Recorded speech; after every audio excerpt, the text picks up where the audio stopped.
A little more than a week ago, the New Yorker's Ryan Lizza got a late-night phone call that turned out to have fateful consequences. Who leaked that to you? Oh, man, I can't tell you that. What's that? I can't tell you that, but... Okay, so what I'm gonna do is I will eliminate everybody in the comms team and we'll start over. So it's no problem. So I asked these guys not to leak anything and they can't help themselves, so we'll eliminate everybody. So was somebody in the comms team leaked that to you? I can't tell That's Anthony Scaramucci just days into his appointment as communications director. He wanted to know who had given Lizza a certain piece of information, very minor information about dinner at the White House and who was there. But the leaking thing had him really angry. Okay, but you're an American citizen. This is a major catastrophe for the American country. So I'm asking you as an American patriot to give me a sense for who leaked it. the only thing I can tell you is two people in the White House who I know wouldn't lie to me. You know what I mean? Like who? Come on, I can't tell you, buddy. You know I can't do that. So go. You can give me. Is it an assistant to the? Is it an assistant to the? Is it assistant to the president? In the course of the conversation, he savaged his rivals in the White House. He accused Reince Priebus of being a leaker, and Priebus was fired within 2 days. Some of what Scaramucci said to Ryan Lizza was stunning, even by the standards of the Trump administration. And Reince is a paranoid schizophrenic, paranoiac. And what he's going to do is, maybe Bill Shine's coming. Let me leak the thing and see if I can block these people the way I blocked Scaramucci for 6 months. Okay, but he leaked the CFIUS stuff on me. My financial disclosure's been leaked to Politico. Yeah, which is a felony.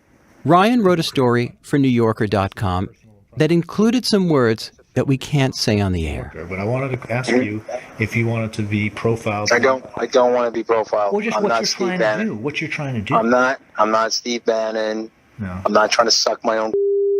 I'm not trying to build my own brand off the strength of the president. Yeah, but don't I'm here to serve the country. At first, the reaction from the White House was more or less nothing, or seemed to be. But then Scaramucci was fired as communications director after a term that lasted a total of 10 days. Okay, the mooch showed up a week ago. This is going to get cleaned up very shortly, okay? Because I nailed these guys. I got digital fingerprints on everything that they've done through the FBI and the Department of Justice. What's the worst thing? The felony, they're going to get prosecuted probably for the felony. They'll probably get prosecuted for that. Okay? Yeah. Wow. Okay, lie detector stars. Yeah. I'm speaking now with Ryan Lizza. And Ryan, I have to ask you, now that you look back on this affair, who was Anthony Scaramucci and why is he here? What is it about Trump that he reflects? Why does Trump have such obvious affection for him?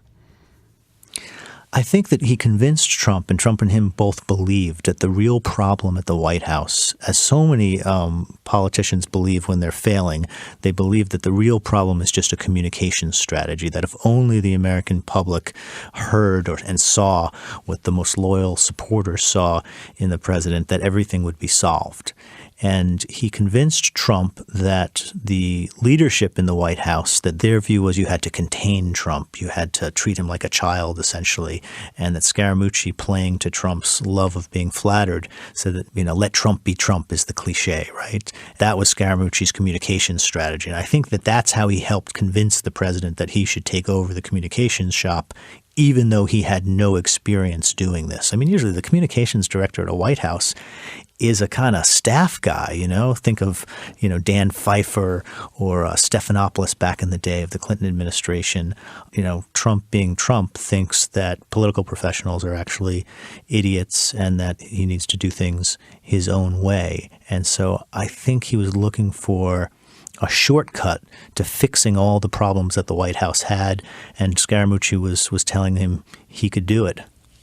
Ryan, let's talk about the call itself. You've been in Washington for quite a long time, writing for quite a long time. Have you ever had a call from a senior White House official trying to squeeze you for sources?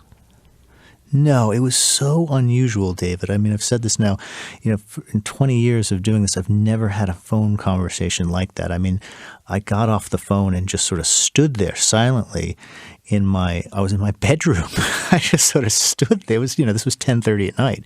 And I just stood there shaking my head saying that is the most unusual conversation I have ever had with a senior government official. I downloaded the audio clip off my little recorder and I gave it the name on my computer. I called it Insane Scaramucci Interview. And then I started to think hard about, what's the news value here? Were there any ground rules? When you have the White House communications director a conversation like that, you set some ground rules, but there were no ground rules set. And, off the record and background are bargains between a source and a journalist. There has to be an offer of, okay, hey, I want to talk to you off the record. Is that acceptable? And the journalist has to agree to that. That didn't happen. As I told him, frankly, the next day when I called him to tell him we were publishing this, I told him, you speak for the most powerful institution in the world.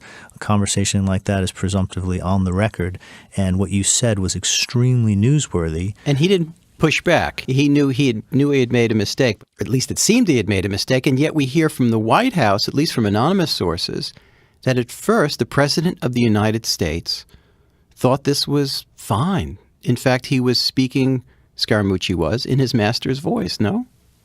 Yeah, those were the first indications. But, sometimes with this White House, when people are anonymously channeling what Trump believes, you have to be so careful with some of that reporting because often it is, agenda-driven, right? But clearly something changed once Reince was gone and once John Kelly, the new chief of staff, was in. And perhaps it was as simple as John Kelly being a military guy and a bit more of a grown-up compared to some of the people in this White House, telling Donald Trump, this is an intolerable situation. I can't have a communications director who, one, doesn't even report to me, and who, two, would call up a reporter at 10:30 at night and go off on a rant like this. What does the call tell us about what's going on inside the White House? It seems to me, at least, that everybody hates everybody. Everybody's leaking on everybody. There's no sense of cohesion or continuity, and every day ends with at least one bombshell that is just jaw-dropping. Yeah, and you already had 3 or 4 factions fighting with each other in the White House, and by dropping Scaramucci in, Trump created a whole new faction with its own new leader. So just from a management perspective, I mean, I know Trump thinks playing people off of each other can be a successful management strategy, but it shows that Trump still has this ad hoc management strategy where he makes decisions without necessarily thinking through all the consequences. Are you just being polite there? That sounds like a polite interpretation. He's a bad manager.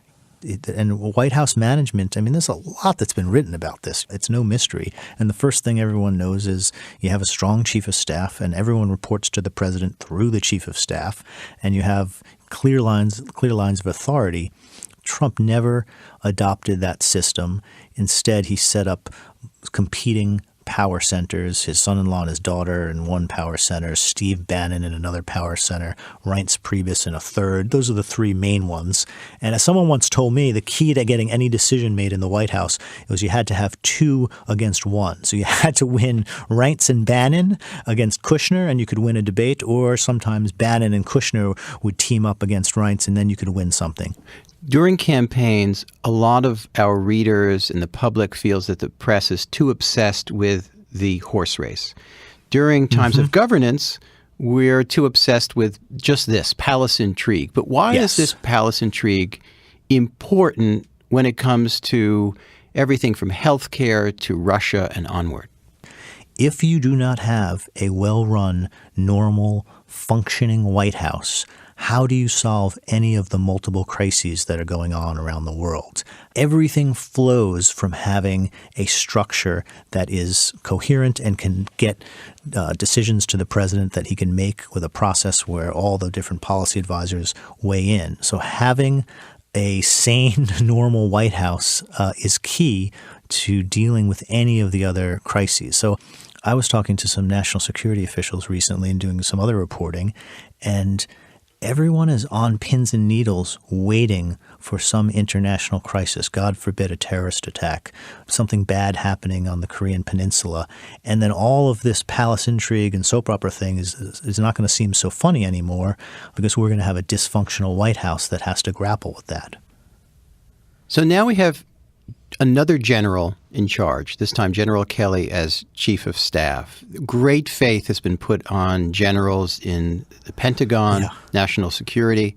Generals are ascendant. What are the odds that General Kelly can bring some cohesion and continuity and sanity to the White House? That's one thing. And secondly, what does it mean that generals are in charge with such a president? I do think that in a normal presidency, there would be a lot more concern about generals being in charge of the Pentagon. But with Trump, and because folks both in the Senate and other people who think about this stuff were so worried about the quality of the people that would go work for him, I think a lot of people were relieved that General Mattis would take that job. And so I think that, Trump gets graded on a curve. As for Kelly in the White House, I'll tell you three things that I know about him from other national security officials that have dealt with him. The first is that he has expressed recently disdain for Congress and the press. That's not a good sign. As a general, he didn't have to deal with the press the way that a more politically minded person would. Also, Congress, most members in the House and Senate, they want the chief of staff to be there for them. They want to be able to call him up and they want him to understand their issues. Kelly is not a huge fan of dealing with Congress, so that's something to watch for. On whether he can solve one of the core problems at the White House, just the managerial dysfunction, it looks like there are some positive signs. It looks like Trump has made him more of a traditional chief of staff. So far, it looks like everyone will report through him. I used to say this during the campaign, but there was a lot of soap opera-like coverage of palace intrigue in the Trump campaign. It was really fun to report on because there were such crazy characters. But at the end of the day, staffing didn't matter. What's dysfunctional about Trump world all stems from Donald Trump himself. And as long as he continues to be the same person he has been for the last 71 years, I don't really expect major changes, even if the White House is perhaps run a little bit more professionally. Trump is Trump, and I don't see that changing. Ryan, thank you so much, and make sure to keep answering your phone late at night. Thanks, David. Take care.